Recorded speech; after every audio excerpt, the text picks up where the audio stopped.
Welcome to our January 2023 talk. We are the Royal Meteorological Society, Yorkshire Local Centre. I believe we've got some new people in the audience who may not have joined our talks before. So the centre is a voluntary organisation. We host free talks, typically once a month in the academic year, and we invite speakers from the meteorological community to come and give different talks. And it's all public focused, all public aimed, so it's for a general audience. We encourage you to sign up. There's a few housekeeping items I need to go through to start with. If you're in person, we're not expecting a fire alarm today, so if the fire alarms do sound, then just leave the building at the nearest exit, and the meeting point is at the front of the building, just on the grass outside. The bathrooms usually are at the back, but they're out of order today, so you need to go upstairs where there's both universal bathrooms up there. If you're online, please let us know if there are any technical issues. We have Amethyst standing by at the back on Zoom to deal with any of those issues. And you can put your questions in the chat area on Zoom, and we'll have them read out at the end of the talk. You can also sign up if you see the QR code here on the screen. I'll move that out of the way. You can sign up to our mailing list there. That's where we advertise all of our talks. So we've got quite a few coming up in the next few months now, including a quiz next month on the weather of 2022 with some very fabulous prizes. So that should be quite a good one that me, John and Sarah are doing. So yeah, sign up to our mailing list. That's the best place to hear about any of our future talks. The talk today is going to last about 30 to 40 minutes, and we'll have plenty of time afterwards for questions. I don't really have a bio for Sabrina. Sabrina is actually going to cover herself in the first half of the talk, so I don't want to give you any spoilers. I'll just say that she's a very good friend of mine. We've known each other for over 10 years now. We went to university together, and yeah, Sabrina, as you know, if you've read the abstract, is the BBC weather presenter for Wales. She's been doing that since 2019. And if you want to come up onto the stage and get started. Thank you very much, Ben. Is it being recorded? So thank you for everybody who's here in person and for everybody who's joining me on Zoom. So I'm here today to talk a little bit about my career journey. So we'll talk about my highs, lows, and everything in between. So let's get started then. So a little bit about me. I'm from the South Wales Valleys, from a county called Rhondda Cynon Taf. I was quite shy growing up, really one of the quieter members of my group in school. And I had a real love for geography in high school. So I can remember staring out of the classroom window thinking, why is the sky blue? Why do we get rain? So I had some weather curiosities growing up. And in Wales, we have a national treasure of a weather forecaster, Derek Brockway. So my friends and I in our geography class actually sent him a message to see if he would come into our geography class just to teach us a little bit more about the weather. Due to his busy schedule, he wasn't able to join, but he did invite us to BBC Wales for a little tour. So my friends and I and our teacher, Mr. Brewer, went actually, but he was on holiday at the time. So we didn't get to meet Derek, but we did have a little tour around the BBC Wales studios. A little while later, I actually did get to meet Derek. He was actually at our local our local sports centre rather, and I got to have a little go at weather presenting there. So there was a little kind of studio set up within the sports centre, and I can remember somebody from the BBC saw me having a little go at weather presenting and said, "Oh, come back in 5 years." And I did actually come back a little while later. So whilst I was passionate about the weather whilst growing up, I don't think it was set in stone what I should study at university. But then when I was reading through the university prospectuses, I saw meteorology and climate, and everything just kind of fell into place where I thought, right, I'm set on going to study meteorology at university. Problem was, I was then 18 at the time. It's time to apply to university. And when I looked at the A levels I needed maths, and I hadn't taken maths. I had geography, English literature, German, and computer science. So I can remember going to the open day at the University of Reading, and the admissions tutor said that I needed a maths A level in order to join the course, the physics they could teach me there. So then I just thought, okay, how am I going to make this work? So then I studied one extra year in school. So a lot of my friends went off to university, and I was there at year 14 by myself, studying a maths A level in 1 year. And I did it. I got my grade to go, and the University of Reading was the only place I applied to actually. So I was really set on going there to study meteorology. And the course was 4 years, so it was an integrated master's with a study abroad year. So lots of maths, lots of physics. You can see some of the synoptic charts here. We've got to launch weather balloons. Here's Ben, who we were just speaking to here.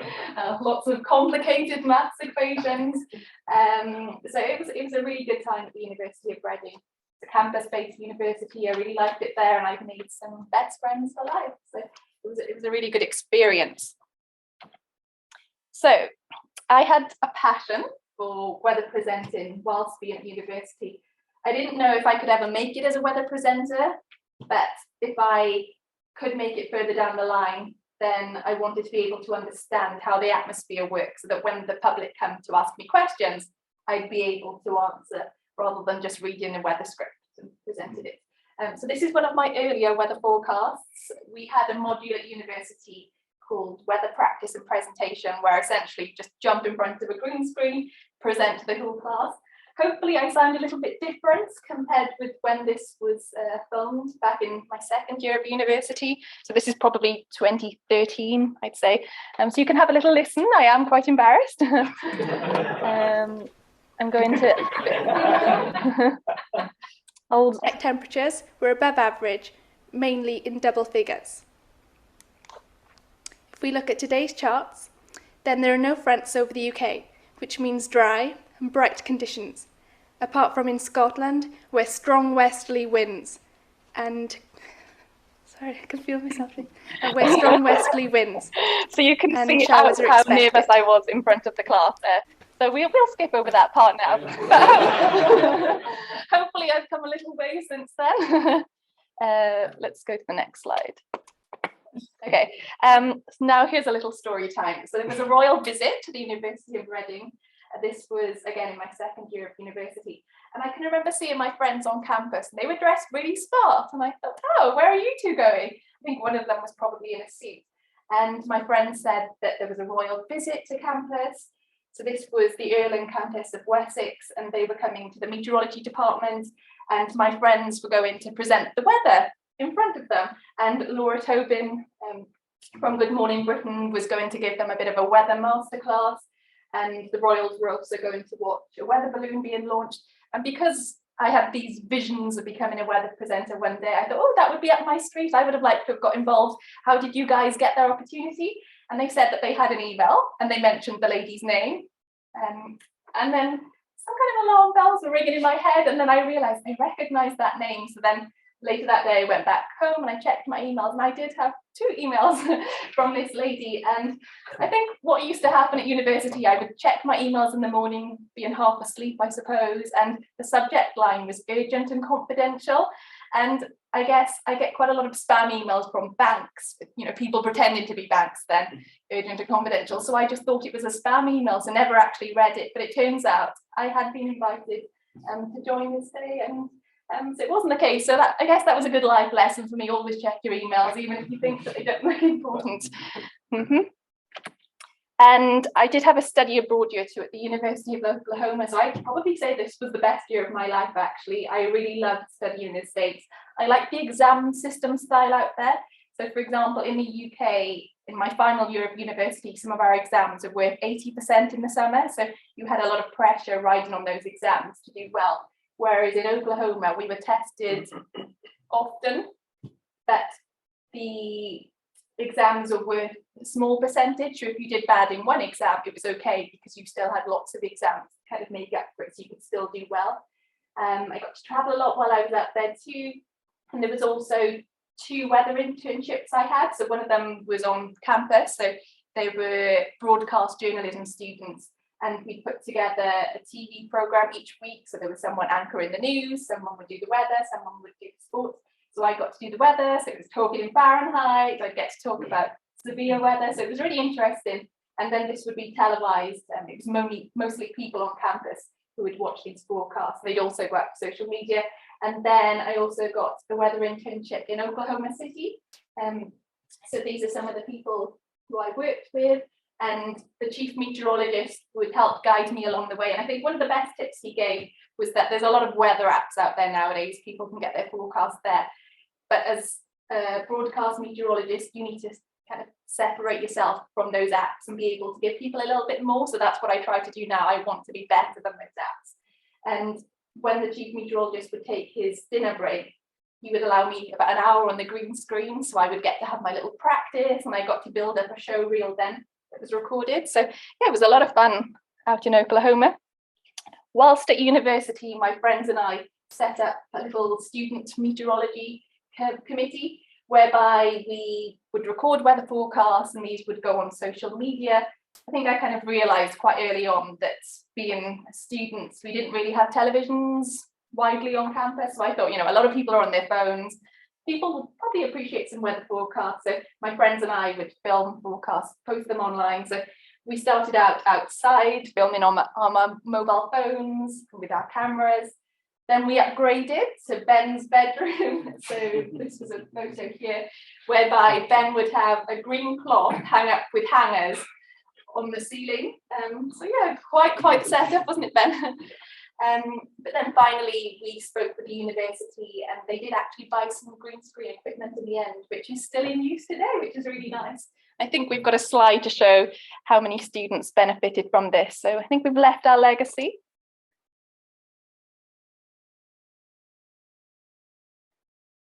So there's a couple of them. So these are just a handful of the forecasts that we've managed to post online. It was quite nice that people's confidence has grown in terms of presenting. There's one little video there where Laura Tobin came to look at the green screen equipment at the university. A lot of the time it was just looking down the camera, and then we'd edit the graphics on top afterwards. Then I graduated and the job hunt began. So ideally, I wanted to become a trainee forecaster at the Met Office, but the year that I graduated, there were no opportunities. So the Met Office was no longer an option, and I couldn't see any other weather forecasting jobs that suited me. I guess they don't become available very often. So then I thought, how about going back to America, because I really liked it out there. So in America, there's lots of little TV stations out there, and where the presenters typically have 2-year contracts and they can extend them. So a lot of people tend to move around, and then you go from the smaller markets to the bigger markets. So I thought, right, let's see if I can try and get a job there. So I sent my show reel out to various news directors across the States. And I did hear back from some people actually, and I got offered a job in Louisiana. So I got excited. My family and friends were congratulating me. I got given the paperwork. I thought, wow, I'm in my early 20s. I've got this weather presenting job. And then HR got back to me and said, oh, actually, we can't go through with this because they would need to sponsor me for the visa, and they weren't used to doing that. And sometimes you need to get lawyers involved because the process can be quite complicated. So yeah, Louisiana, that no longer was on the cards. So then I went back to the drawing board, and a little while later, I actually got my first job, and that was at Meteor Group in London. So here were some of my colleagues, and actually quite an interesting part of the reason in which I got this job is because I went to a networking session, so a career session at the University of Reading when I was in my final year of university, and I met with Paul Knightley, who was the forecasting manager at Meteor Group. And I can remember asking him, oh, is there any chance that I could come for work experience this summer?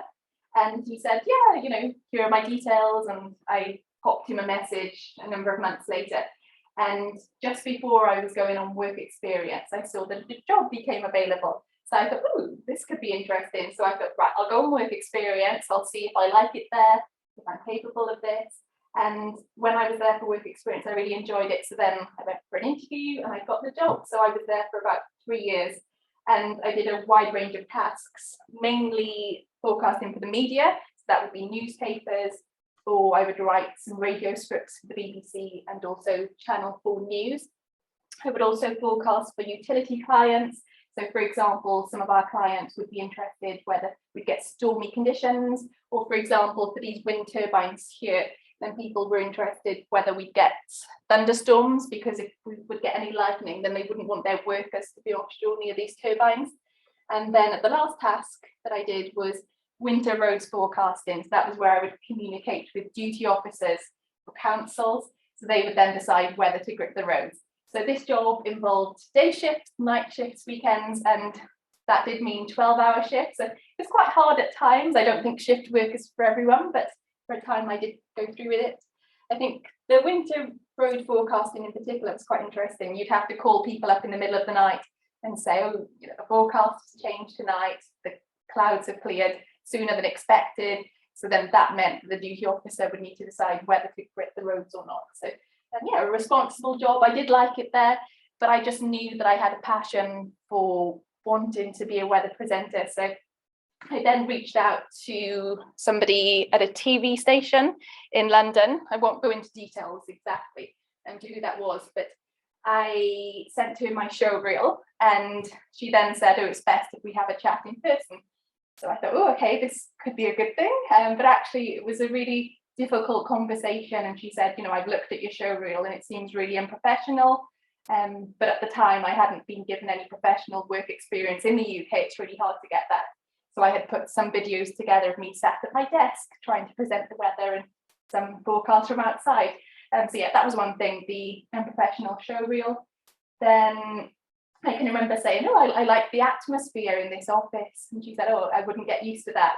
And then finally she said that, oh, you're not going to make it to network. So when we say network, that's UK-wide. And I think one big point that she noted was that my voice wasn't right. She said that you kind of needed a more authoritative voice. So something deeper like Fiona Bruce, for example. And I can remember this conversation really knocked my confidence because I had dreams of becoming a weather presenter, and someone who could have helped me along the way kind of set me back somewhat. But I didn't give up. So this was May 2019, and I went for some vocal coaching so I could try and improve my voice, and so I could, you know, make it a bit deeper. And the lady tried to improve my confidence too. So I would walk around the room and do exercises. Oh, I'm Sabrina and I'm confident and I can do this. So that's how it kind of went. So I went for a few classes. And in the same year as that difficult conversation, I got my dream job. So that was at BBC Wales. So I moved from London back home to Wales. And a job came up at BBC Wales, and I had a green screen test, and the team saw some potential in me, and so I got the job. So I've been really happy ever since, and I feel like I have a spring in my step when I go to work. So I thought I would show you a little bit of what life entails at the BBC. So I filmed this within the last few weeks. So if we have a little look.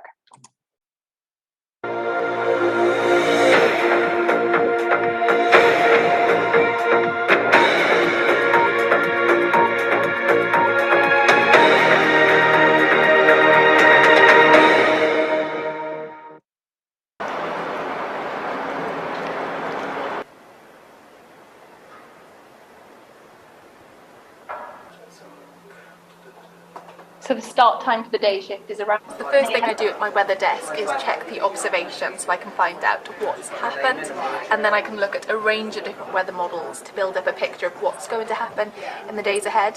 And today, actually, we've got some snow and ice in the forecast. Well, they've extended it now, haven't they? Just for North Wales earlier, but now covering the whole of Wales, so a bigger risk.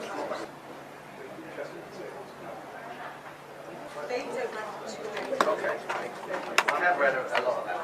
No, I'm actually different. That's all they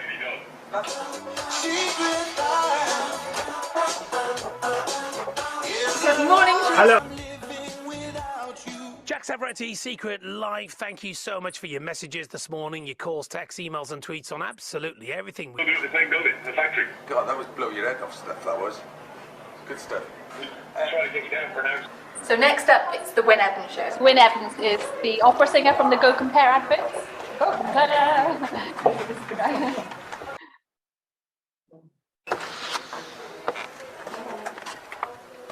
Sabrina Lee! Hello, Wyn. Hello, gorgeous girl, how are you? I'm good. Good, you ready for the We have weather? a daily cut, yes. The daily cut. I do have some snow and ice in the forecast. Oh, So there's quite a lot going on. Okay, well you better Yes. sit down and tell us all about it. I know. What's the topic? Legend. Of the She's day. a legend. When did you last play a practical joke on someone? Oh, okay. Are you a practical joker? No, not really. You could be. We talk about all sorts on his show. I could never prepare myself. You're listening to the Wyn Evans Show on BBC Radio Wales. It is certainly a busy day for Sabrina Lee, who's here with our weather. Sabrina, it's cold. It's cold out there, Wyn, isn't it? And we do have more snow, ice and frost in the forecast. The Met Office have issued some widespread snow and ice warnings.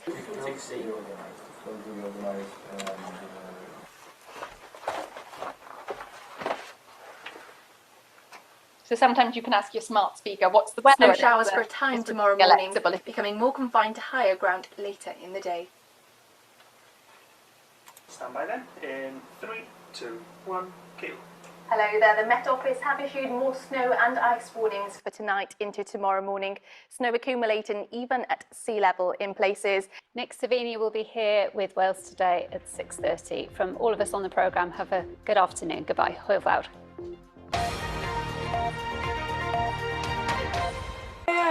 So yeah, I hope that's helpful for my dad, but he basically said that there wasn't anything he could do, which was a bit of a shame, but it was helpful that maybe you should go and see Steve instead. Or 13 seconds will come into you. Hue and Cry with Looking for Linda on BBC Radio Wales. God, the hour just went so quickly. And the lovely Sabrina has popped back in. And Sabrina, you've got a lot to tell us today, haven't you? Yes, some places already saw snow, ice and frost last night. There was some disruption in places, and basically we do it all over again tonight.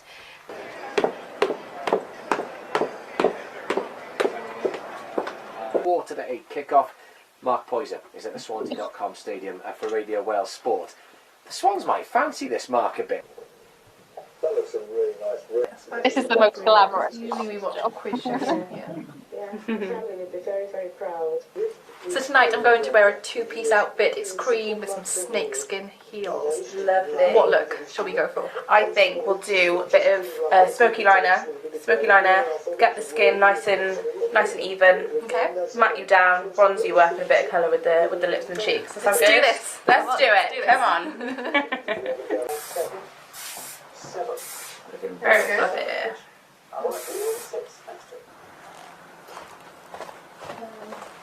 Okay, so can we just do a little sound check? Yep. So coming up through the course of tonight, we're expecting more in the way of wintry showers, even down to lower levels, and then check and talk back. Hello Sabrina, this is check and talk back. 1, 2, 3, 4, 5. Got it. Perfect. Lovely. Thank you.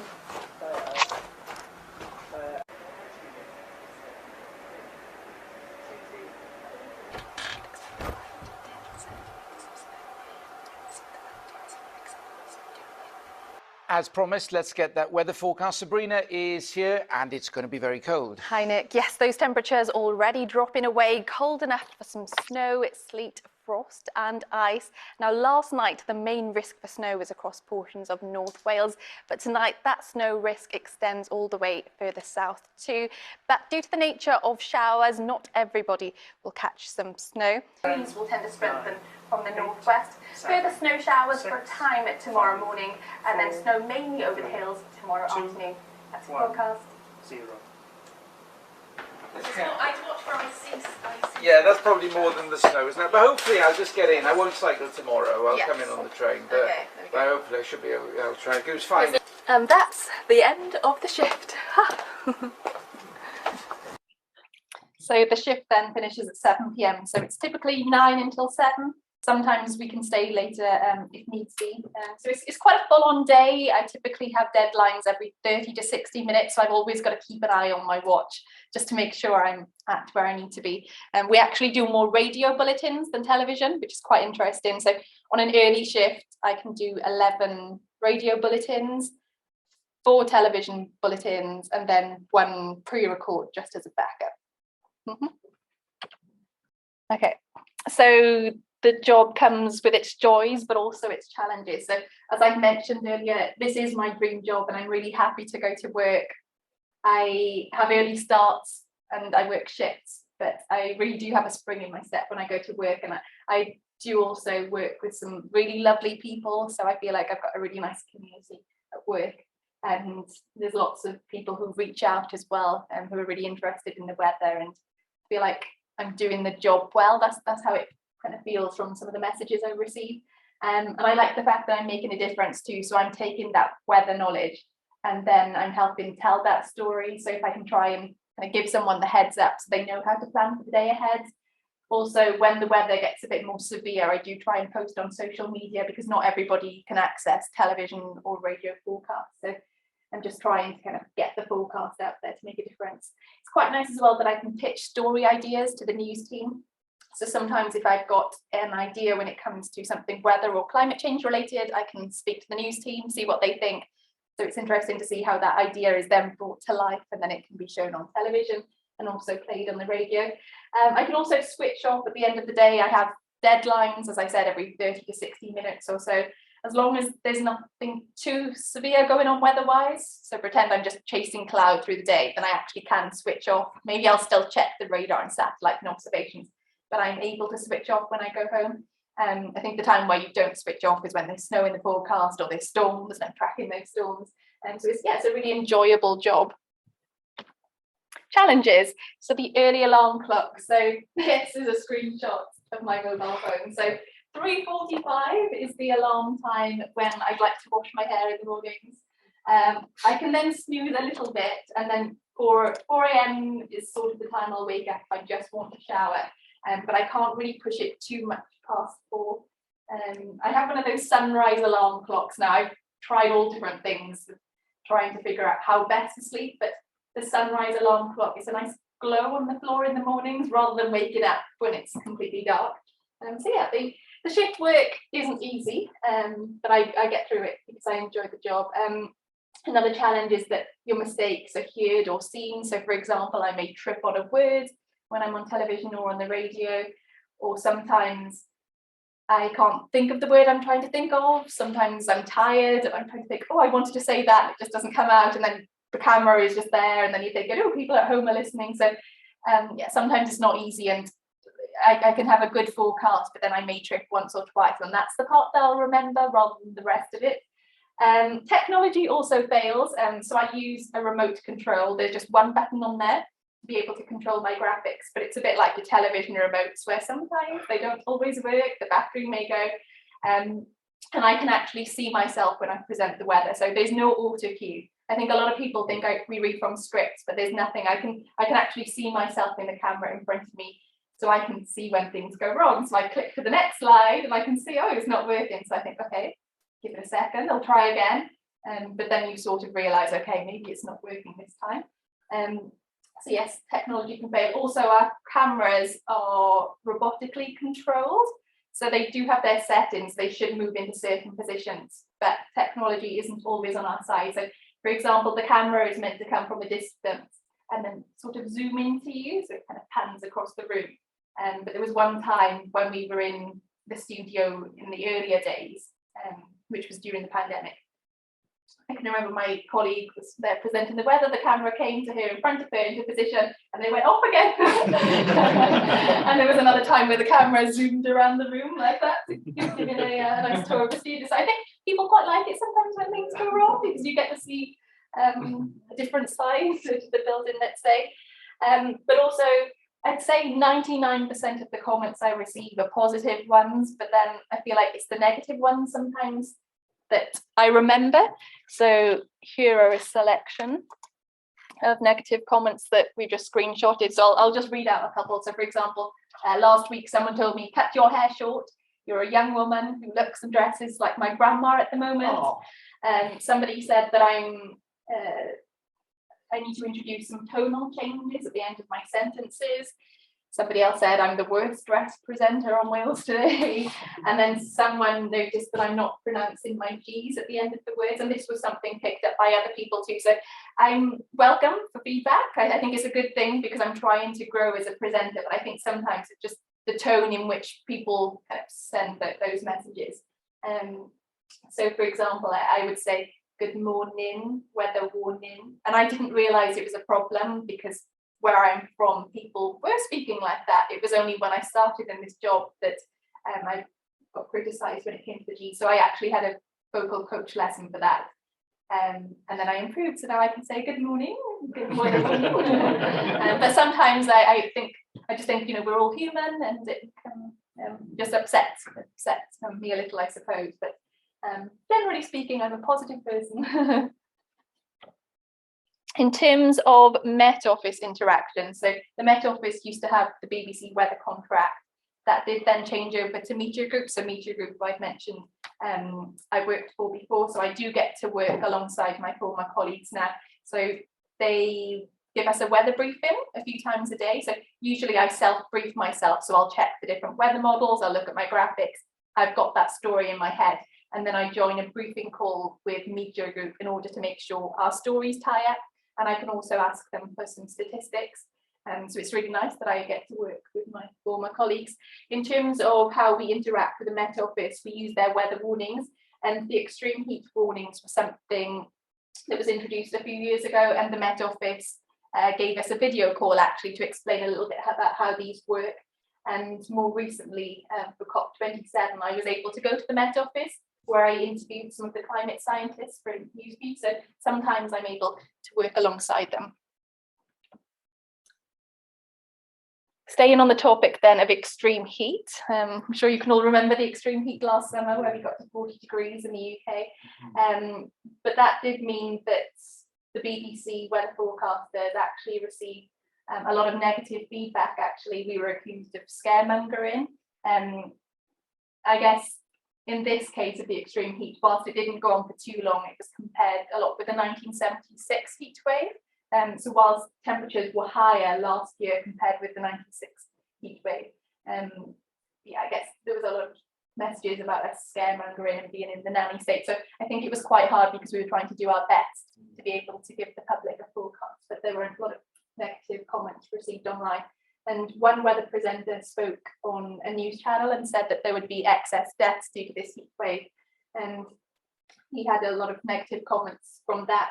But actually, when we look back at some of the statistics, so from the Office for National Statistics and the UK Health Security Agency, they found that there were 3,271 excess deaths during the heat wave periods last summer. I also pitched a climate change piece of content. So this was during COP26. So I basically wanted to do something climate change related, but also relate that to a weather forecast that we're used to seeing it every day. And it did really well online, actually. It was the 7th most watched video for the BBC in November and during the year of COP26. So it was quite interesting that whilst a lot of my English friends don't usually watch my weather forecast because we're in a different region, they did get to see this when they hooked onto their apps in the morning. So I'm just going to show you that video. It lasts about 3 minutes. Oh, here we go. That one. Hello there, it's day 6 of the heat wave. Look at these temperatures. We're going to have highs of 30 to 34 degrees. As a weather presenter, looking into the future is part of my job. But what will these weather forecasts look like in 30 years' time? This supercomputer receives 800 million weather observations a day. It then produces some of the world's most accurate weather predictions here at the European Centre for Medium-Range Weather Forecasts. The way the data will look in years to come depends on our emissions. The trajectory that we're on at the moment suggests that in 2050 we'll probably be around 1, maybe 1.5 degrees warmer than we are right now. Whereas if we look at the high emission scenario, then in 2050 we could be 2 degrees warmer, perhaps even more. So the choices that are made right now really influence what our future climate will be due to those emissions reductions. From supercomputers to historical records, there are indications that climate variability is on the increase. The Royal Met Society has been around since 1850 and we've seen a lot of extreme events here in the UK over that time. But what we're finding because of climate change is that those events are becoming more frequent, more likely to happen, particularly when we think about heat events. We're more likely to see extreme heat events. Extreme weather could also influence another aspect of the weather forecast, the map. I think certainly on the low-lying areas you're going to get the coastline will change a lot because the sea will move inland. On the higher elevation areas, obviously there won't be that much change, but there will be, cliff falls and so on. There's always been natural changes here in the past, but what's different this time around? This difference is the speed. Using all this information, I formed a weather forecast for a July day in 2050, showing what's possible if policies don't change. Hello there, it's day 6 of the heat wave, and it's another day where changes in daily routine and working practices are likely required. So through today then it's going to be dry and sunny, but very hot once again. Look at these temperatures, we're going to have highs of 30 to 34 degrees. There's also an extreme heat warning in place due to the prolonged heat, and the impacts will vary from heat exhaustion to power cuts to the risk of wildfires, and then through this weekend all change, a thundery breakdown in store with the risk for some localised flooding. Take care. This forecast isn't inevitable. It depends on our choices and those of policymakers to stave off the future effects of climate change. So that was just an example of a 2050 forecast. See if I can get back to the page. 1,680 miles. So as you could see in that forecast, I actually visited the Royal Met SOC. Quite interesting. You could, I guess, one of the points in that forecast is that my tone was different, because whilst I know that some people like some warm or hot weather, those kind of temperatures, I knew that you would have to have changes in daily routine. So for example, if you work outside all day and you've got temperatures in the mid-30s, then that's not going to work for everybody's body. So I think my tone was different compared with some of the weather forecasts I've done more recently. So whilst earlier on I showed you that the royal visit in Reading didn't exactly go to plan for me, we did have another royal visit more recently. So this was last summer at BBC Wales, where Prince Charles at the time, now King Charles, came to visit BBC Wales, and I put together a personalised weather map for him. So this map showed places that he'd been to in the past or that he was visiting that week. It took me about a couple of hours to make that. And we also spoke about climate change. So he said that he'd like to see weather forecasters speak more about climate change in our daily forecasts. So that was quite an interesting point. And later on, when we do a bit of a Q&A, then it would be interesting to hear your views on that. If you'd like us to talk more about climate change in our forecasts, or if you'd like them to stay as they are, I'm just quite curious. So yeah, that was a royal visit. And along the way at BBC Wales, there have been some unexpected events, let's say. So this was me actually presenting the news. So I'm actually the backup news presenter in the morning. So my colleague was on shift with me that day. So he was news, I was weather, but he'd been sick in between the bulletins, and you could tell that he looked ill. So I thought, oh, the fact that he still feels ill. And you know, sometimes when you're sick, you could be sick again. So I thought, okay, I can offer to do this, but I've never done that before. I hadn't even jumped in the chair. And for news, you use an auto cue. So it's like driving a car, I suppose, where you put your foot on the accelerator. It's the same when it comes to the auto cue. So I thought, I guess I can offer, because I wouldn't want him to be, you know, ill in front of everyone on TV. But then again, I don't know what I'm doing. So I offered. So what we did, we ended up doing a rehearsal to see how he would feel. But then after the rehearsal, he said, oh, actually, no, I don't think I can do it. So I jumped in the chair, less than 2 minutes to go. And I didn't know what was coming up, and I was a bit worried in case I couldn't pronounce some of the names, place names, for example. But we gave it a go. And towards the end of the bulletin, my colleague who was speaking to me in my ear said, apologise for the technical problems. And I was thinking, oh, what technical problems? Because I didn't realise there were any. But I was still wearing my weather pack. So when I say weather pack, that's a sound pack. So with my microphone and my earpiece. But because I had the weather one on, we didn't realise that wouldn't work for me presenting the news. So I think every time I tried to speak after there was a news item, I think it was cutting out. So you could see me speaking, but it wouldn't come out. And then my director had to manually go and put my sound levels up. So I don't think that the first one was the best, but there were 3 that morning. So that was quite something. So I had to say, and now let's take a look at the weather forecast that I recorded earlier. So that was quite interesting. I think people at home were probably tipping their tea a bit that morning. Quite unexpected. And also more recently, last year, I got to present my first UK forecast. So I went for a day work experience with my weather mentor, who works across the UK region. And yeah, I got to go on the national channel, which is quite nice, because I told you earlier on about the kind of negative experience I had had with somebody who I spoke to at a television station, and she said I'd never make it to network. And then there I was doing a UK forecast. So it just shows that I think if you kind of persist at something that you really want, then anything's possible. And then there's a few things that also go wrong. So this one wasn't live, but it shows what can happen when the director presses the wrong button. So there's lots of buttons in the gallery. It's a bit like being in an aeroplane cockpit, lots of buttons, you don't know what they all do. And this is what happened when the director pressed the wrong one. Lots of Sabrinas. And this is my most liked post on social media. So I try really hard at working on some my kind of yeah, here we go. I try and work really hard sometimes on producing interesting weather content or climate change content, and the things that kind of happen by mistake are the things that often get the most interactions. So that one wasn't live, but this one was. Chance to send Terence or anybody else. Okay, this one. So I wear a microphone patch for the breakfast shows for several hours in the morning. I take it off if I need to go to the toilet, otherwise the patch is on, and I never have to control it. So the microphone is always on when I'm doing my weather bulletins, but I decided that it should be off until this day. So I was just behind the scenes chatting to my news colleague in studio, and you can't stay silent all morning. That's impossible. I never say anything bad. I was just talking about breakfast and Christmas shopping. But it turns out the rest of Wales could hear that too.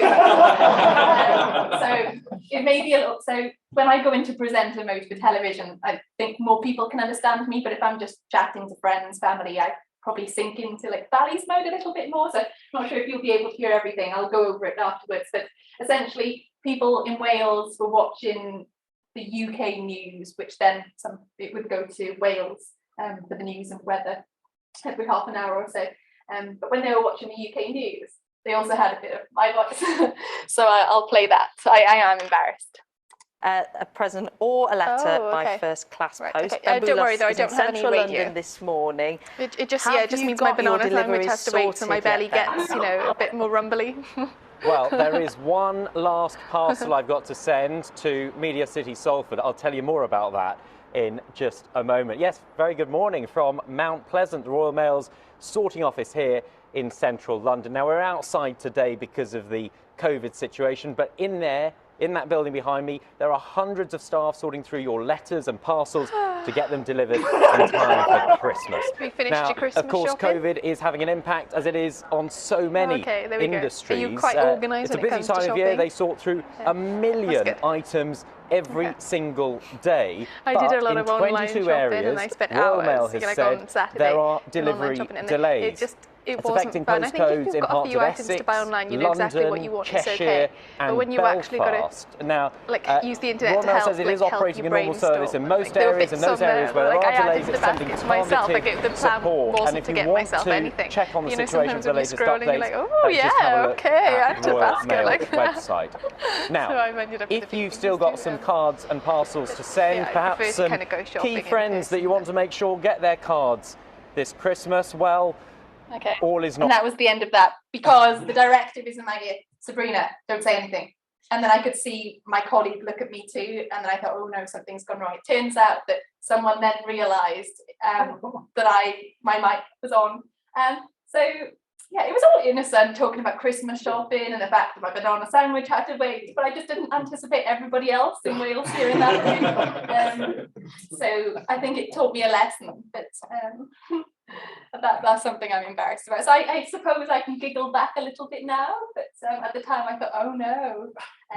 Yeah, I guess a funny story, but embarrassing at the same time. And I think that, so thank you so much for giving up your Friday evening to be here. And does anybody have any questions on anything?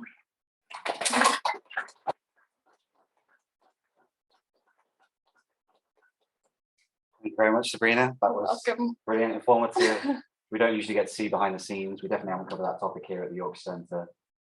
So yeah, thank you very much. You're very welcome. And thank you to everyone at home watching as well. Do we have any questions from anyone, or any even comments or thoughts about the idea of climate change in the media? Anything online? Yeah, question online.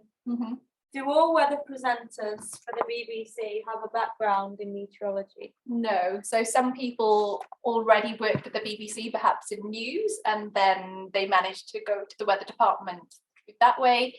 Other people have a meteorological background, or some people that may have come from a different route may have gained meteorological experience along the way, maybe by going to the Met Office for a time or doing courses.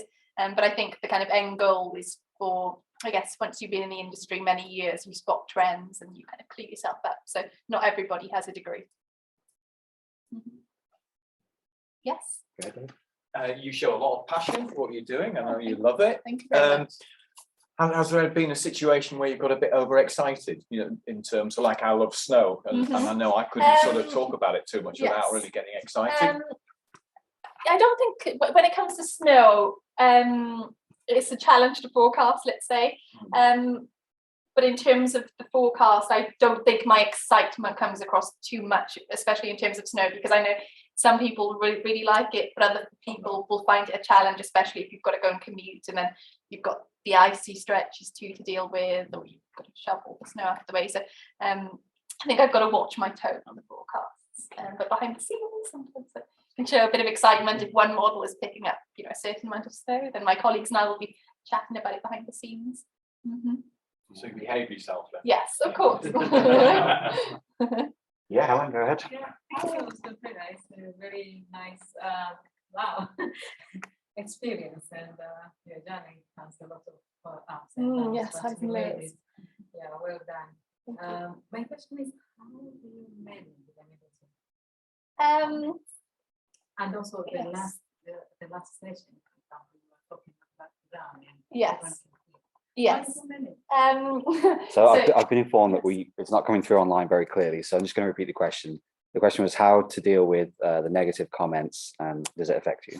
Yeah, I think it does affect me. I guess whilst I'm in the public eye, I still feel the same person I always was. So I guess I'm trying to develop a thicker skin, but also I need to try and think in a positive way, because I don't want to kind of spiral downwards. So sometimes I'll see the negative comments because they just appear. Maybe I'll get a direct message or I'll get a notification online, and I'll look at things, but then yeah, I just try and look at it in a different way and think, okay, that's that person's opinion and that's fine. But if I know that I've done my best, then that's all that matters. And I think I really respect the people around me too, who I work with. So if they come over to me and say, oh, Sabrina, we think you could have done this a bit different, then I'm okay with that. But sometimes when strangers message you and they don't know the context behind what I'm doing, sometimes it can be a bit challenging, especially because we put so much work into forecasts. But I try and take a more positive approach to things. I think it does help that you are just a very nice person and a very positive outlook on life. It's really try. good. Yes, Barry? Just to expand on that, so when you get negative comments about where we go on screen, concerning like the climate change, like negative comments, how do you go about dealing with that and like navigating that minefield? Yes, I just try and do you want to repeat the question? So the question was around similar to the negative comments question, particularly in relation to climate change. I'm guessing talking about climate deniers, how to deal with those people, tolerate those people. Yes. So I guess the way that I look at it is that whenever I do a climate change piece, I'm speaking to climate scientists who have done their research well. And the BBC's view on climate change is that, you know, it's happening, the evidence is out there. So as long as I can back up what we're saying in the climate change pieces, and if I definitely know that what we're saying is correct, then I try and approach that in a positive way as well, I suppose. And I'll chat with my colleagues and say, oh, this person said this and this. But I can't look at every negative comment. I think I've got to do my research on particular topics and look at it that way. Definitely. There are a few more questions in the room, but there's no more online. So I just want to say you've got about 1 minute left to ask a question online. Just put it in the chat and we'll read it out for you. Who was first? Do you want to ask a question? Yeah. Thank you for that. So entertaining as well. I have a lot of respect for you, showing like embracing the good birds and showing them. I was wondering how much kind of training you got when you joined the BBC before you actually did your first broadcast. Sure. So I got given 1 month. Do you want to go through Yes. the question? So admiration and respect for showing bloopers, and the question was around how much training is given by the BBC when you first join.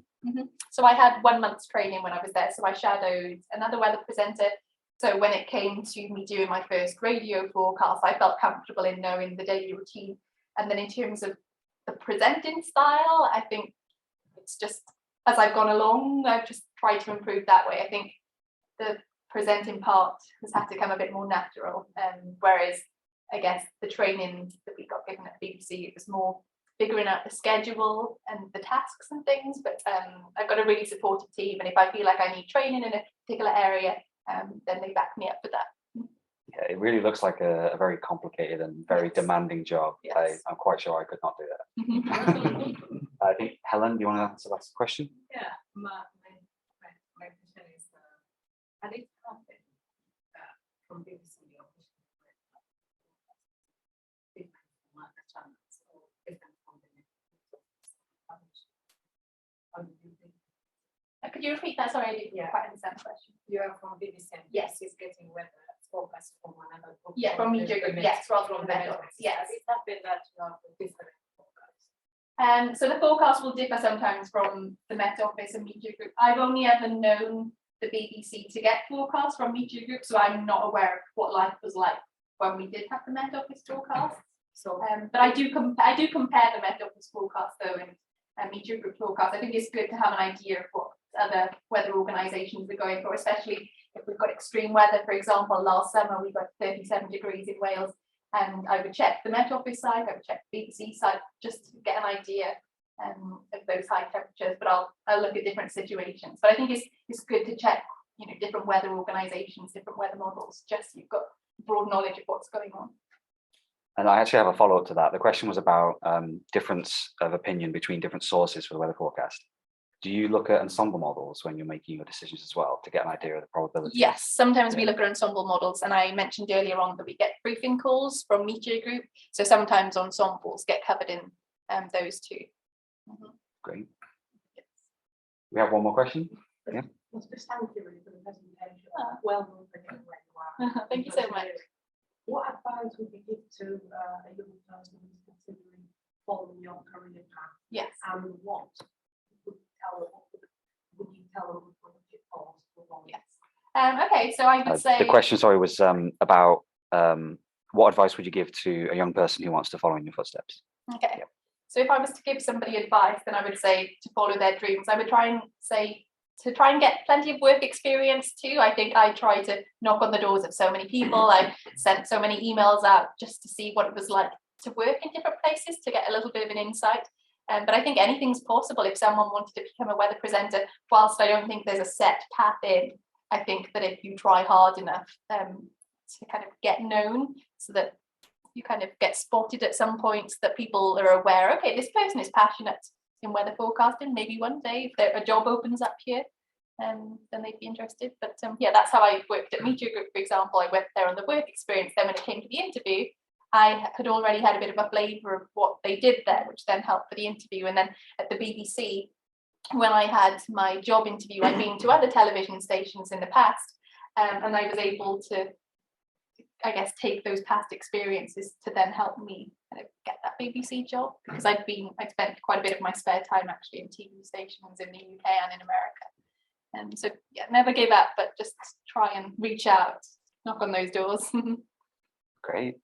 Oh, one more question. Yeah. Yeah, I really like it when climate change related issues get referred to, and I find it fascinating when there's a lot of reference to the jet stream, because I know that has it's a real big player in the weather, and I don't think we really fully understand what's going to happen with the jet stream. Yes. With climate change, particularly in the summer. So I love it when we get lots of references to that. Okay.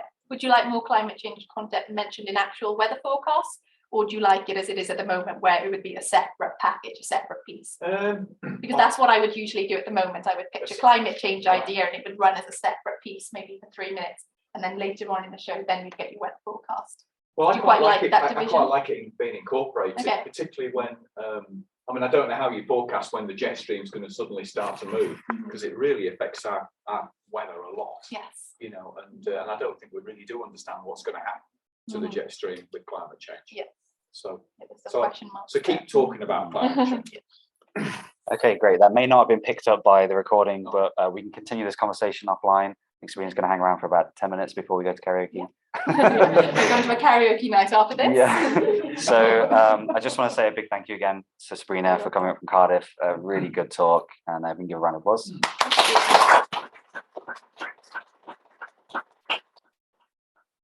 I do have a couple of announcements, mainly that we have a talk lined up already in February, which is the big weather quiz of the year. That's on the,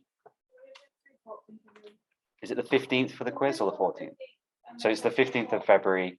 We don't have, do we have an exact date for the other one yet? Okay, so on the 15th of February is the big weather quiz of the year. It will be here.